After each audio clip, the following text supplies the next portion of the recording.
whatever we're considering doing or whatever Congress is considering doing, they should do it within the limits of what we can afford. I just don't think that that's a fair evaluation of saying that we're going to spend X amount of dollars, but then we're going to have to depend on coming back finding more money.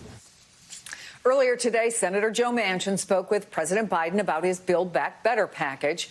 The White House called the conversation constructive, but Manchin has yet to support the president's roughly $2 trillion bill.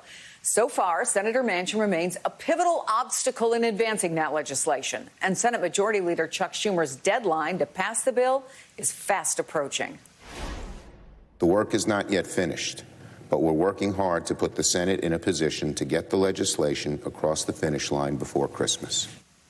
We welcome back Don Calloway, Democratic strategist and founder of the National Voter Protection Action Fund, and Michael Steele, former chairman of the Republican National Committee, former lieutenant governor of Maryland. He's also host of the Michael Steele podcast. Good to see you guys. So, Don, look, I guess the good news is Biden and Manchin are still talking. The bad news for Democrats, anyway, is Manchin's very public concerns about rising debt, about the cost of the proposal. Do you think the question now is how much are both sides willing to move on the scope of this package? Where are we? I don't think that's the question, actually, Chris. The question is not how much are Democrats or both sides willing to move. The question is, when is the president and when is the Senate Majority Leader going to act like Joe Manchin?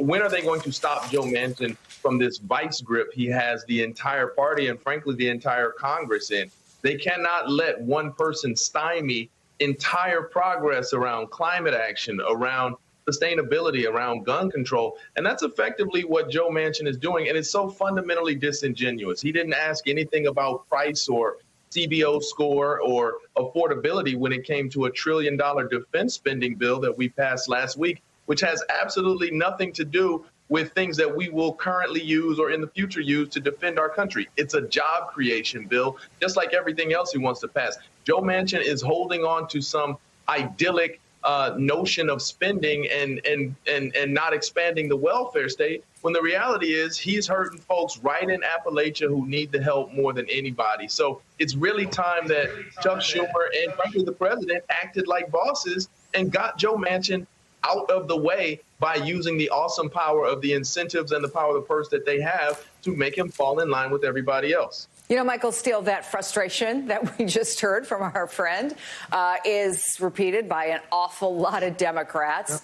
And White House Press Secretary Jen Psaki was asked about Senator Manchin's inflation concerns. Look, he is the center of this conversation. Here's how she responded. Nobel laureates who have conveyed this will help address inflation over the long term. People who are looking at their budgets for next year, maybe the first quarter of next year or the first half of next year, and they're trying to figure out how to pay for childcare, and they're trying to figure out how to make sure they can put food on the table. And this Build Back Better plan will help lower costs for people across the country. Not sure, though, Michael Steele, how likely those arguments are to ease Manchin's economic anxiety. No, they're not going to ease his economic anxiety, and they are legitimate questions and legitimate arguments to make about how much money we've spent since 2016, 2017. And if you go back to the early days of the Obama administration coming out of the economic downturn and the money that was used to infuse the economy then, there's been a lot of money that's been spent. The question is, okay, so what ultimately is the impact? So from a fiscal standpoint, and that's a legitimate concern, but there's also the political realities of what happens if you play this short game of trying to avoid ticking off Manchin and trying to avoid, appeasing the far extremes in your party on the left, while staring at the possibility of Speaker, Jim Jordan and Majority Leader, McConnell. And so the reality of it is, if you don't get something done, that latter part becomes your reality, regardless of the economics. And then you're in a whole different space. You will have achieved nothing. So Don is exactly right. When you look at the balance of the politics and the economics, you're going to have the economic solutions to deal with inflation. which, you can deal with first quarter, second quarter next year. You're going to have the economic solutions to deal with the impact overall in the economy.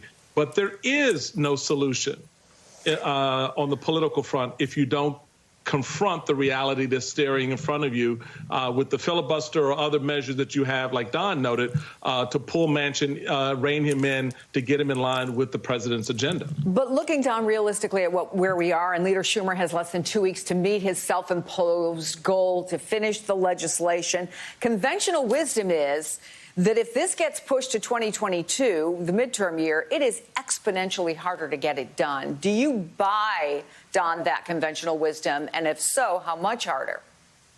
1,000%. Listen, if this does not happen before December 31st at midnight, or frankly, honestly, January 3rd, whenever the new congressional year begins, it does not happen, because going into next year is a do-nothing year, because neither leader in either chamber want to subject their members to the difficult votes in advance of midterm elections. And then members are going home to campaign. Members are going home to make the cases for why they should be reelected. And frankly, no one wants to risk their position by giving the other side a political talking point. So the year of the actual midterm is very much a do-nothing year in Congress. And I think that's important for people to keep in mind as you're looking at the cadence of how public office actually works. Next year is pretty much a do-nothing year. I would also suggest, though, since we haven't done anything to reform the filibuster and we haven't passed any iteration of the voting rights bill, next year is a year in which we can see extraordinary chaos at the ballot box, because we haven't done anything to change this hodgepodge mismatch